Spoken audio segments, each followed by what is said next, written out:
You're not doing everything you could. You're very busy, and I want to honor that, but I won't validate it because I don't want you there. I don't want you in busy work. I want you in purpose work. I want you in work that moves you, but also moves the needle. That's the standard.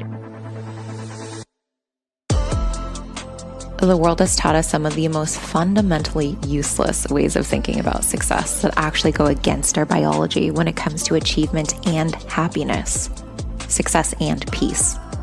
We are taught to push through pain at any cost, to use pressure to persist, focus on the goal, and do whatever it takes to get there. This is useful if the goal is to not starve to death. But success by any means necessary comes at a remarkable cost to our future self. Our mantra around here is not a penny from pressure, only pleasure. The More Alive podcast exists to lead us into a new way of achieving and replace outdated advice that threaten the dream life that actually makes us feel more alive. I'm your host, Andrea Crowder, mom, truth teller, and lover of daydreaming, here to help create a world where we all feel more alive. Welcome to the show.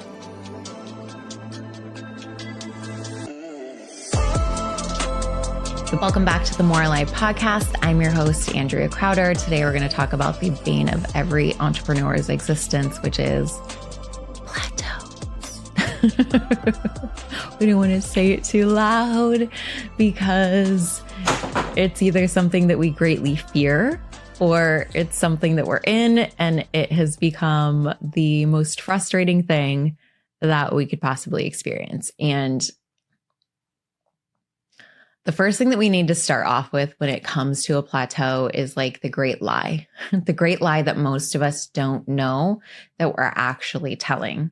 This is such a humbling memory. I remember when I started my network marketing career, I was my big vision was to make a couple $100s a month. And then I saw possibility. I'm like, oh my God, I could make $1,000 a week. And as it grew, I was like, maybe I can make $2,000 a week. And I watched these people start getting recognized and these bonuses and all these different little ways to dangle excitement in front of you. And when I actually got committed, I actually started growing fairly fast. I hit the first kind of significant rank in the business in less than 90 days. And that was really impressive for a lot of people. And I'm like, oh my God, I'm doing it. I'm getting excited. I'm getting that taste of success and I'm wanting more and more and more. And I was working a full-time job. I had my kids were small in elementary school, young in elementary school. And I was growing this business at night. And I was trying my hardest to learn everything. I didn't know anything about online marketing. I didn't know anything about sales. All I knew is that I had gotten significant results in my health and fitness from these products and programs. And I'm I want to tell people it meant something to me. And I'm okay. And then all of a sudden now I have extra gas money. That was major for me. I remember my first month I made $50 and I was so psyched. Most people would be like, oh my God, I made $50. My life is over. I was holy shit, my first $50, just so excited. And as I started getting some success, I started looking around and I was okay, what are the other people are doing? I'm looking for inspo. And I saw this girl who later became a really good friend and then and a business partner many, many years later. But I remember I first was looking at her name. Her name is Brandy Botts, shout out. And I looked at her and she just blew my success out of the water. She just walked into this business and just started breaking records. And I'm oh my gosh, all of a sudden this sense of doubt crept in and I couldn't even see it. Didn't even know it was there. Just started like a fungus, under the nail that sometimes you can't see until you take your nail polish off. It's been there. It's been there. It's visible. It's just something's covering it. And then all of a sudden you're whoa, how the fuck did I get that? It just started bringing up all of this. You're always always second place, never first.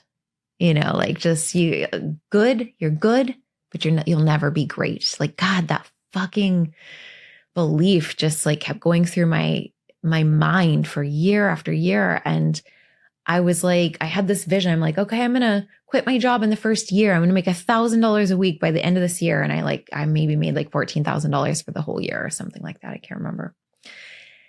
And I kept telling myself, you're doing everything you can.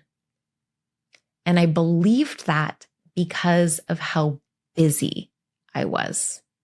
I was doing so much. I was working very, very hard. And then one day I listened to this guy share on like a advice sharing call for the distributors of that company. He goes, I said to myself, I was doing everything I'm supposed to, and it's still not adding up. And I'm like, oh, I've been saying that. And he said, what I realized is that fill in the blank. I can't even remember what he said. That part was irrelevant to me. It was when he said that, I started questioning the validity of what I was saying. And I started looking at my business. And I remember like the company, obviously to like duplicate success, the company was very systematized of like, these are the things that consistently work across the board.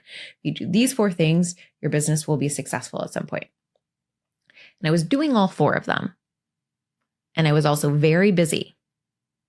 But I didn't realize that I had tricked myself into doing the bare minimum, because somewhere along the way, I started at a subconscious level being afraid of, if I put all of me into it and I still don't succeed, what does that mean about me?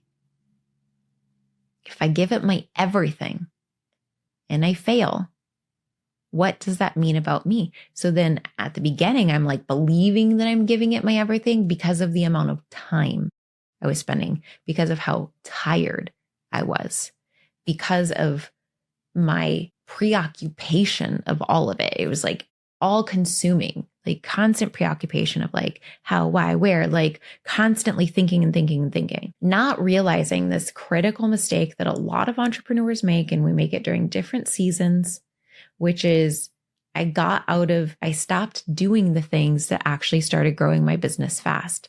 I shifted from growth to maintenance. So in the beginning, about 80% of what I was doing was to grow the business.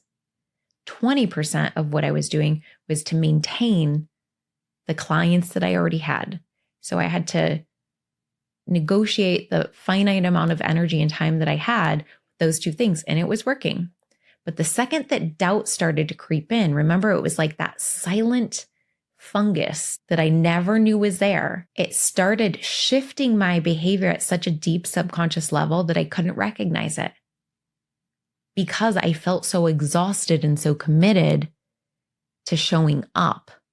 I wasn't paying attention to exactly what I was showing up for. And so this exhaustion and this process that I was committed to allowed me to kind of maintain about the same results. It was like up, down, up, down, up, down, up, down. But across the board, it was like I'm averaging about the same when I like zoomed out and looked at it holistically over the course of a year. And I remember looking at, okay, the business gave me these statistics of like, it is a numbers game. Like if you do each of these things enough, then odds are you will succeed at some point. And I used to teach, I'm like, you can say all the wrong things to the right people and they'll still sign up. Somebody in my feminine velocity girl group, she goes, Andrea, your very first email for the offer went out and it said, if you want to coast, this isn't for you. And she goes, I still signed up because my feminine velocity goal is to rest. And I was like, it's funny because after I sent that email, I regretted it because I was like, where did that came from? I felt like I was like taken over by a freaking ghost or something. I'm like, actually, that's not actually what we're doing here, and whatever. But it was just funny to me because I remember thinking like, Andrew, you can say all the wrong things to the right person. They're still going to sign up, because no matter what I said, I held the vibration of feminine velocity. I had the embodiment of feminine velocity. I held the vision of what I knew could happen for them, which is like this woman is like in the second phase of her life where she's retired from her career, and like something else is here for her, but she needs to restore and prepare for it. And she needs to be ready to move for it and towards it in a different way. I think about Gary Vee all the time. And I love what he says about like, he's like, someday I'm going to buy the New York Jets. Someday I'm going to buy the New York Jets. Someday I'm going to buy the New York Jets. And more recently, I heard him say something that was different than that. And he goes, look, I know I say that all the time. And he goes, but it's not actually about buying the New York Jets. It's about being in pursuit of buying the New York Jets. And I remember like loving that. I'm like, it's not actually about someday me standing in front of a 1,000-person audience of my community and knowing that I've like helped millions of people at some point. It's not actually about that. It's about being in the pursuit. And that permission slip of being in a delicious, very loving, exciting relationship with pursuit and letting that be my intention, like delicious pursuit. Feminine velocity is like a version of just delicious pursuit. I never said it like that before. I like it. And I keep thinking, I'm like, if all I ever did was be in pursuit of that, then it wouldn't matter if I achieved this like rank or this income, you know, in network marketing, or like now if I like achieved like the $10 million a year income level, or if I achieved like this level of visibility on Instagram, or like this many interviews, or like famous people, clients, or like whatever, like none of that actually matters. It matters of being in pursuit of supporting the softened woman who has a more alive way to win. Like I'm in pursuit of that. I'm in pursuit of unplugging the fucking invisible treadmills that women are running on that they don't even know that they're running on. That's what I'm fucking in pursuit of. And when I got present with that, so that's what I'm in pursuit of now. But when I got present with like, I just want women to be able to walk past the mirror and not want to run and hide from themselves, not want to hide from their reflection. I want a woman to be able to stand in front of the mirror and be like, fuck, that is me. God damn it, that is me. Like, that's what I was in pursuit of then, like my early years of like helping people in health and fitness. Like I was in pursuit of that. And then as soon as I just dropped the goals and I'm like, fuck the rank, fuck this. And I just got in pursuit of that conversation with the one woman. I always focus on like 2 people at a time. If I can just help 2 people at a time, it'll build my whole business. And I teach this strategy still today. I taught it then in network marketing. I still teach it today. If I can focus on helping 2 people at a time, 2 people will compound into unknown numbers for you. It's a compound effect. But I know today, I'm like, I've helped 2 people before, so I believe I can do it again. So if I did it yesterday, I can help 2 more today. If I did it today, I can help 2 more tomorrow. Like it might be that you help 2 people in a month. And then you're like, let me see if I can do that a little faster and do it in 28 days and do it in 26 and do it in 2 weeks and do it in 1 week and then do it in a day and then do it in an hour. Like it's all about helping 2 people. And then you can ask yourself, can I do it faster and faster and faster? Like that's how you build a quantum leap. It's like you do something you've done before. It's just you do it significantly faster over time. You get faster and faster at the thing that you already know how to do. That's how you create a quantum leap. It's really actually quite simple. So I'm like looking and I'm like, let me just get present of like, who are the 2 women that I want to help this month? And then who are the 2 women that I want to help this week? And I just got so fucking present that when I was like, I built my whole business through like private conversations, like private messages on Facebook and then DMs on Instagram. Like my whole business is around that. Like now I run some ads, like only in the last few months, but like millions of dollars in sales. And like only recently that's been through paid advertising. It's been just one by one by one. Like these personal conversations of like, here's what I see for you. Like, can you see this for yourself? Do you understand the offer? Can I like, do you have any, like, how can I say this in a way where you know if it's true for you, if it's right for you? I say all the time, and closing sales isn't about getting people to a yes. It's about getting them to clear. Like, are you clear that this is yes for you or no for you? If you're clear and you're like, this is no for me, then I've done my job. That's my only job, is to get you to clear. But if someone is like confused and they're like, I don't really know, or I kind of suspect maybe or maybe not, but I'm not really sure. If somebody's muddy, then I haven't done my job well. So then I need to like do a better job at like creating clarity for someone. Once they're clear and it's a hell yes or a hell no for them, like it doesn't matter. That wasn't my job. That was between them and God, as far as whether that was a yes for us to do business together. That part doesn't matter to me.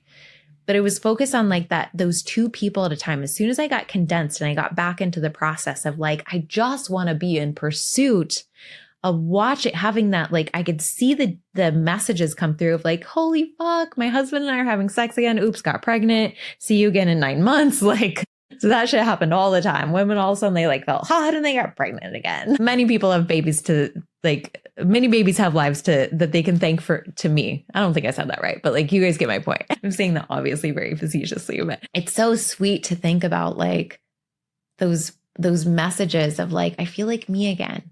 That's really been my life's purpose, is like bringing women home to themselves. And I've just been the person to go first and like make the process easier. Like I'm just in pursuit of making the process easier, funner, more alive for people to feel like pleasure, not pressure, to feel more alive. Like it's just my whole, that's all I do. That's my job. It's literally like my job is to feel better every single day and teach other people how to do it. Like there's no greater job in the world. Like I see people who are in like the medical field and I'm like, God bless you. I love you. Thank you for like following your soul's purpose. And I'm so glad that's your soul's purpose. And this is my soul's purpose. Like, although they probably hate this too, for like what's right for me is wrong for them anyway.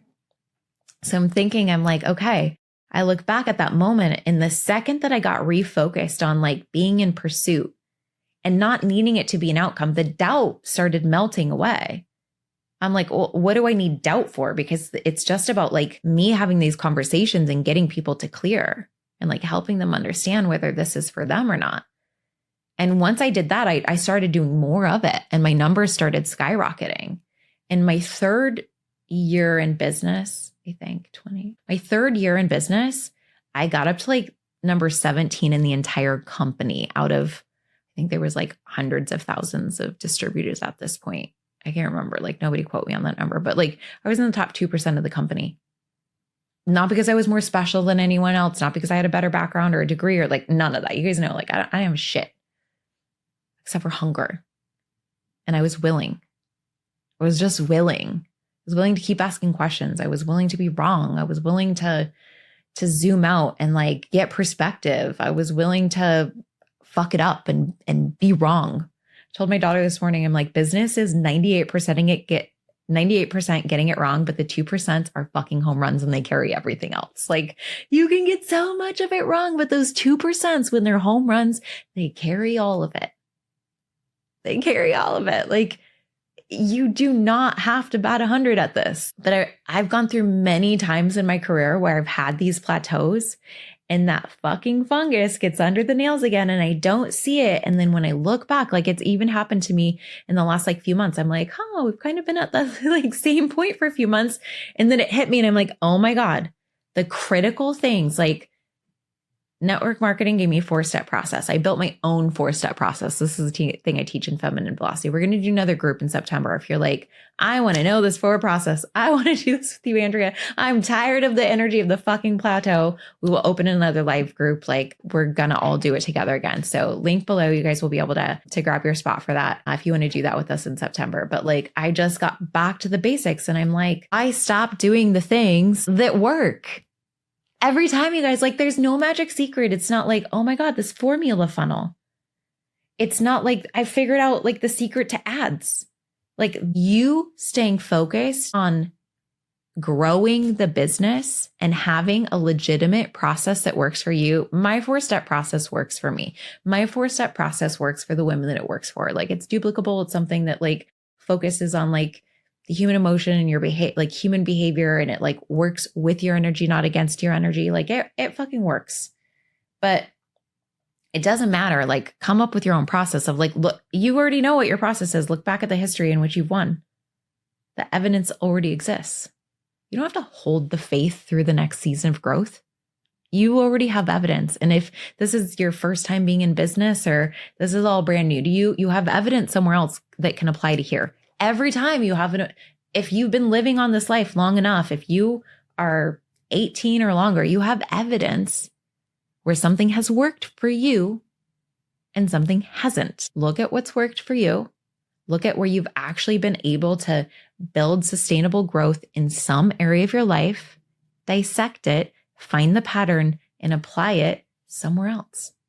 Apply it here. And that's all I ever did. I just became, instead of the person who was like, I need to know like this person's 72-step process or this, I just became a student of my own patterns. And once I figured them out, I started paying attention to like, do these patterns apply across the board? Historically, my patterns apply across the board to people with like feminine energy, usually like creative types, maybe ADHD, but not necessarily, but like people who are on the journey of working with energy, not against energy. They have belief systems and values that would match as such. And then once they come into my world, it's like the sweet exhale of like, oh, I remember this. I've had it before. I forgot to look for it. You reminded me simply by you existing in it. And now I'm remembering my own pattern. That's all I'm asking for you is like, look for the evidence in which you won and apply it here to win too. That's all I did. And my business shot up. I was like barely surviving. I had like an $80 week in my network marketing business. And then all of a sudden in the next year, by the next year, I had my first $2,000 week. Significant growth in 1 year by anybody's standards, like a $200 week to a $2,000 week. And kept growing until God was like, you've finished your time in the network marketing industry. It's time for you to start your own personal brand. Like that was what was next for me. Followed the energy, followed the wind. The wind was in the sail. The wind was in the sail over here, building a movement around feeling more alive. The feeling more alive within the energy of feminine achievement. Like this isn't just you pick one or the other where you're like, I either have to be soft or I have to be successful. Like when you soften into this relaxed state of receptivity, like so much more is available to you. Success becomes exponentially easier and quicker when you have that. And then when you apply that into, okay, now what's my process of actually achieving? What is the actual doing that is correct for me? Because we didn't come onto this earth to just like lay and receive. Not people like you and I. Like there might be people who want to be the embodied example of that. Like that sounds absolutely like torture to me. I'm not the lady who lunches. I'm not the girl who just wants to lay in like lay poolside all the time and just like receive and be taken care of. Like I like to get my hands dirty. I like to study. I like to test things. I like to understand things. I like to be in the grit with people. I like to be curious. I like to be challenged. Like I want to touch things with these hands that I've been gifted and I want to mold them into something significant. Like I am an artist of life. Like I'm an artist of the human emotion. I'm an artist of achievement. Like, I want to do all of that. It's so in me. It makes me feel so happy. And I want to win greatly doing it. I don't believe that I have to choose between the softness and the achievement. I'm here to be I want to be the number one voice for women in feminine achievement known across the globe because I am so committed to finding the path of ease where we get to win greatly too. Why do I want that? Because the women like you who are listening right now, when we are embodied in our knowingness and our magic and our gifts, we change people by being in the room. We ignite new possibility and we also hold greater standards. And when we hold this new standards for the world from truth, the world has to change. The world wants to come meet us. We become the most trusted person in the room because we're embodied truth. We're embodied honest expression. We become leaders that people seek out and crave and that they want to be around. They want to work with, they want to work for, they want to support, they want to be like. I look at other women, I'm like constantly looking for feminine like leadership models for myself where I'm like, who really has these values that I care most about down and who is like achieving significantly greater than I am? And just keep expanding me, keep showing me possibility. And then I do it for you. And then you do it for them. And you do it for the next person and the next generation. And this is where we start to come out of these generational patterns of suffering. I'm not here to prevent pain in your life because I don't believe we can, but I am here to eliminate suffering. I don't believe that we have to suffer. I always believe there's an opportunity to bring a new truth into the room that will eliminate suffering. I've seen it over and over. I get to perform modern day miracles. When I work with my private clients, they come into me and they're like, the truth is, Andrea, I can't remember if I shared this with you guys. I may have, but like somebody had come to me and she's like, Andrea, I have this birth trauma and like, I want to have another baby and I'm so scared. I woke up, like I had an emergency C-section. I woke up in a room freezing, not having known if my baby lived or survived. I was sitting there alone and she started, like her voice started cracking. She started crying. And within 40 minutes of us spending time together, she could remember that moment with no tears. Like I'll link the video for you guys because she was like, I want people to know about this. And she allowed me to share this video. So like the pain happened and I couldn't have prevented that, but I absolutely know how to eliminate the suffering. And when she came to me, I did. What happened in 40 minutes is what most people would consider number one, impossible, or number two, a modern day miracle. And it's something that I do for people every single day. I do it in my group programs. I do it private one-on-one with people. I do it with my personal friends when we're sitting in the living room. Like I do it with my kids or my boyfriend's kids. It's like one of the greatest gifts that I've been given is to be able to speak to the body to eliminate suffering. And I get to watch it all the time. And I know it's possible. You couldn't convince me it's not, because I have thousands of testimonials at this point. And here's the thing, that suffering eliminates itself when you're in the presence of truth. All I did was I connected her mind to the most absolute truth that was true for her. And I know that sounds like a simplistic way of explaining it, but it is. It's not a simplistic way of doing it, but that's what happens. I bring the brain home to truth, and then it eliminates the need for the suffering. The suffering believes it has a purpose. What I do is I just shift the purpose. Whenever we're having the sense of emotional suffering, it's like a child saying, like trying to like grab our arm and be like, mommy, mommy, mommy, mommy. And you're like not listening, but the stove is on fire. And she's like, mommy, mommy, mommy. And you're like, not right now, honey. Not right now, honey. I don't have time for this. Like, she's like, the stove is on fire. And you're like, shit, what? But we didn't pay attention until it was too late. And then all of a sudden the house is gone. Like it's a little personal experience. Well, my house didn't light on fire because of a stove. Like it was an electrical fire. We were not the cause. But like metaphorically speaking, I mean, don't we have health crises because like something like a small piece of suffering, we just learned how to tolerate it instead of listening to it. I'm the person that's like, I see you're suffering. Let me listen. Let's give this the attention that it's demanding right now. That suffering is just saying, give me attention, and then shift my purpose. Give me a new job. When I shift the purpose of the mind and I give it a new job, suffering eliminates itself. I don't do that part.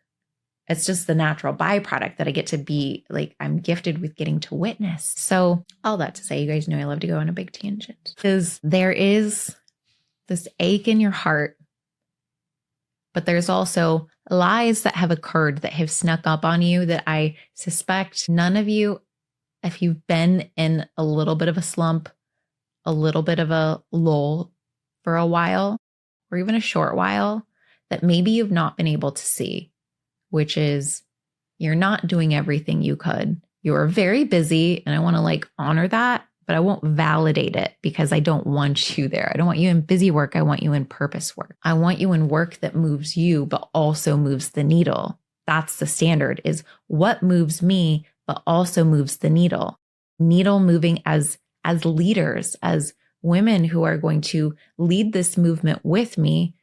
We have to be in devotion to the thing that has that like the feminine velocity now, the thing that has the divine timing now, the thing that has the wind now, the thing that has the life in it now. It has the life in it for a reason, because that's how God shows us. You don't have to know how, you just have to follow the breadcrumbs of life.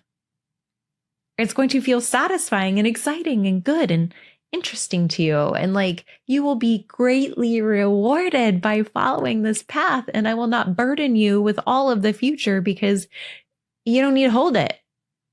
God's like, I'm going to hold that. I'm holding it. Stop tensing up your body and trying to hold it with me. Like it's like somebody else carrying like your 60-pound backpack, but then your whole body is tensed as if you are too. And God's like, girl, there's actually like nothing in your hands. Soften.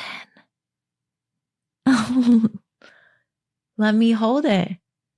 Follow the energy.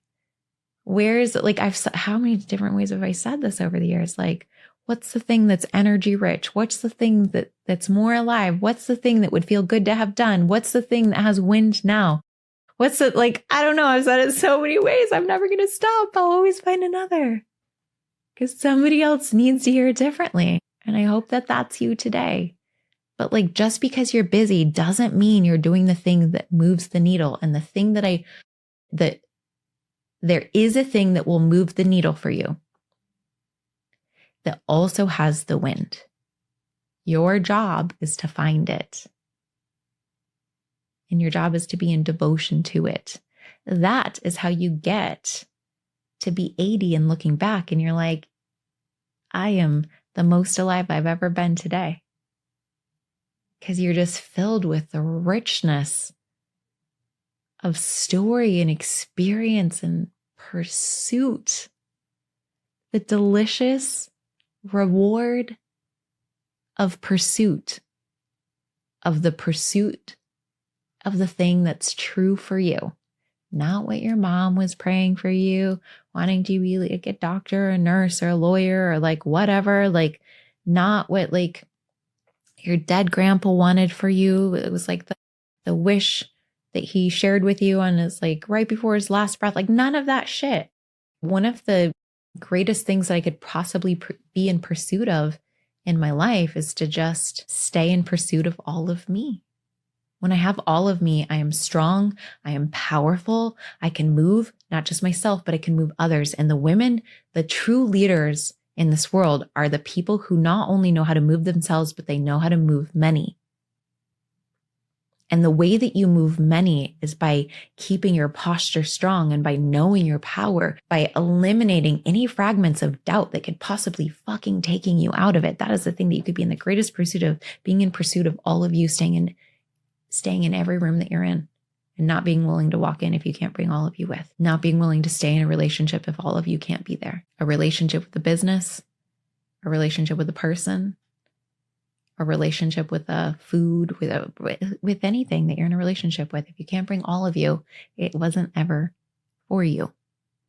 I don't care if you're a politician. I don't care if you're a doctor. I don't care if you're this or that. Like, I mean, if anything, if the leadership in this if the leadership in this country right now has shown anything, it's like, you can be all of you. And a lot of people won't like it, but you could still get elected. Like, if that has like given us anything, let it give us permission to just say fuck it and like bring all of us. But like, I'm looking for the women who are in their heart, for the leaders who are in their heart, to keep all of them there, because it is critical. Our world, we're hitting a turning point in our world. Nobody knows what's going to happen in the next 5 years, especially because of AI. I don't care what any futurist says or predicts. The only futurists that I can trust are the ones that I say, I suspect this, but I don't know for sure. If you say, I don't know for sure, I have significantly more trust in you than I do anybody else. Because we've never seen a time like this.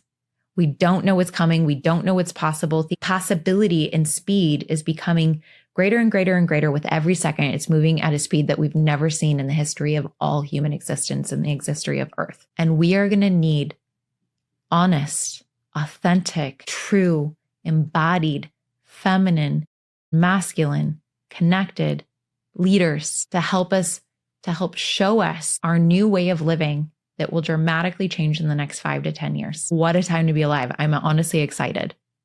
What a time to be alive. I'm excited because I'm ready. I am excited because I'm ready. And I am willing. The question is, are you? I love you so much. Thank you for being in my community.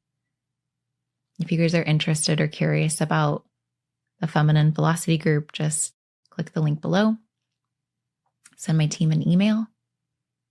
We start a new group in September. We're filling that group right now. If you found value in this episode, if you're grabbing a YouTube short, if you're grabbing clips anywhere, please share with a friend. If you feel changed by this, if you feel different, if you feel more connected to yourself, like, will you share that with one other person? You guys are the most generous community that I've seen on the internet. We're so grateful. The way that we grow through personal referrals, like exponential, and we don't take that lightly. We're so grateful as a team.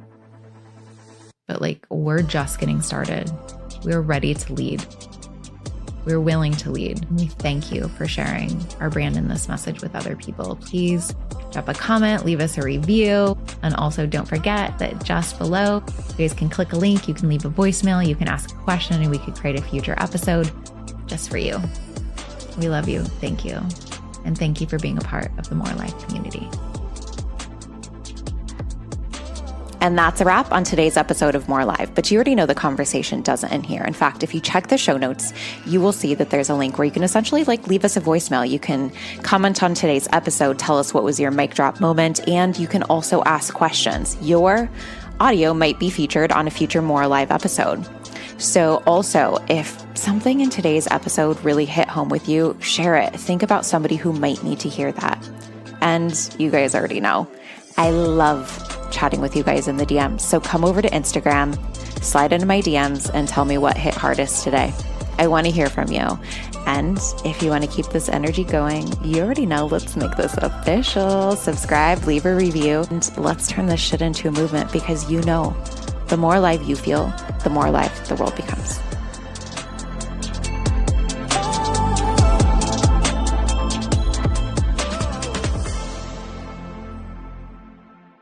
Babes, I have something so cool to show with you. 8-year-old Andrea is freaking the fuck out. Iconic magazine featured yours truly. You guys, I am on the freaking cover with none other than herself, Raquel, who has like this huge spread. And just after hers is me. I just wanted to read one little piece of this article for you guys, and then you guys got to get the magazine in order to see the rest of it. But I wanted to read just a little piece of this because it's so precious. I said, imagine being 80 years old, looking down at your hand and noticing the texture of your skin and stories in your eyes. Tap into the wisdom in your heart and ask your inner 80-year-old, what was more valuable to focus on?